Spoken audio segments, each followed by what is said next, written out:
Hey guys अस्सलाम वालेकुम, मैं हूं माविश एजाज। आप मुझे देख रहे हैं मेरे YouTube चैनल के ऊपर और मैं आज जिस ड्रामे के ऊपर बात करना चाह रही हूं उसका नाम है डंक। और आज मैं डंक की 5th एपिसोड के बारे में बात करूंगी।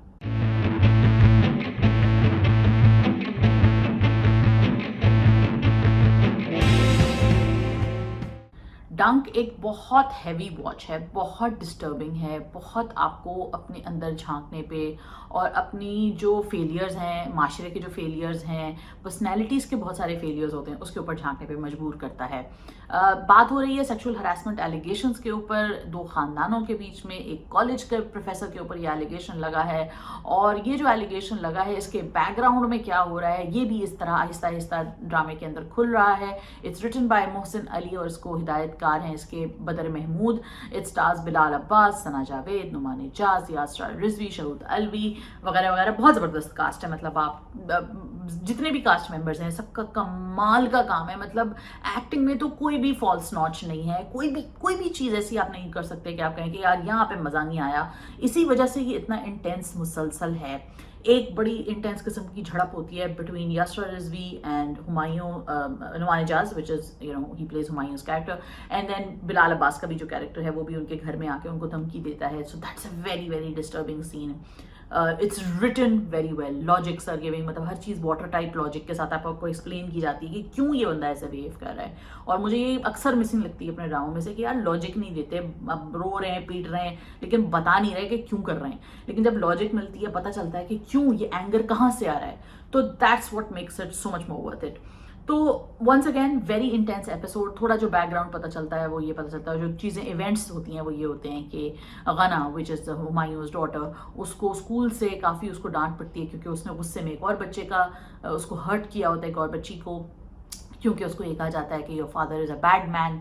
इसी तरह जो उसकी हैदर जो है उनके घर में आके उसकी बेटी को भी इसी तरह अकॉस्ट करते हैं, कहते हैं कि your father is a bad man. It's a very intense scene. बच्ची को भी चोट चोट लग जाती है और घर वाले भी बड़े एकदम से परेशान हो जाते हैं।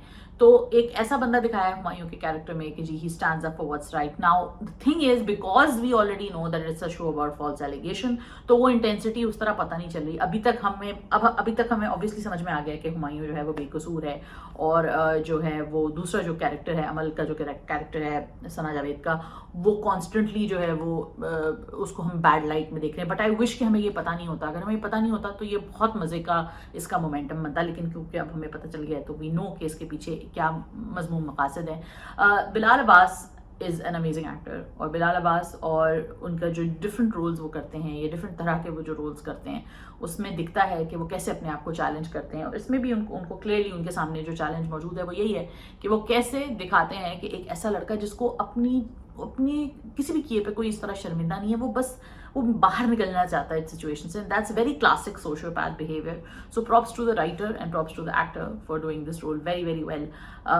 फिर हम ये देखते हैं कि जब हमें किसी हम मुश्किल वक्त में होते हैं तो आप क्या चूज करते हैं, आपकी चॉइस क्या होती है। और ये बात Safeer which is played beautifully by Fahad Sheikh, उसने ये पॉइंट मेंशन किया है कि हमेशा हर इंसान के पास चॉइस होती है।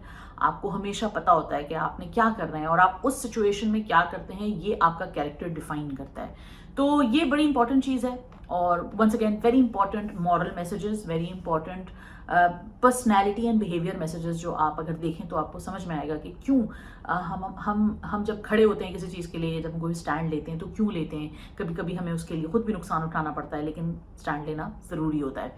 Anyway, let me know what you think. Intense watch, I don't know आप लोग देख पा रहे हैं, यानी बहुत सारे लोगों के लिए आई थिंक बहुत डिफिकल्ट होगा बिकॉज है डिफिकल्ट वॉच है। लेकिन at the same time I think essential watch है। तो अगर आपने नहीं देखा तो ज़रूर देखिए। Let me know what you think. अपना बहुत ख्याल रखिए, जहाँ भी रहिए सेफ रहिए। खुदा हाफिज़।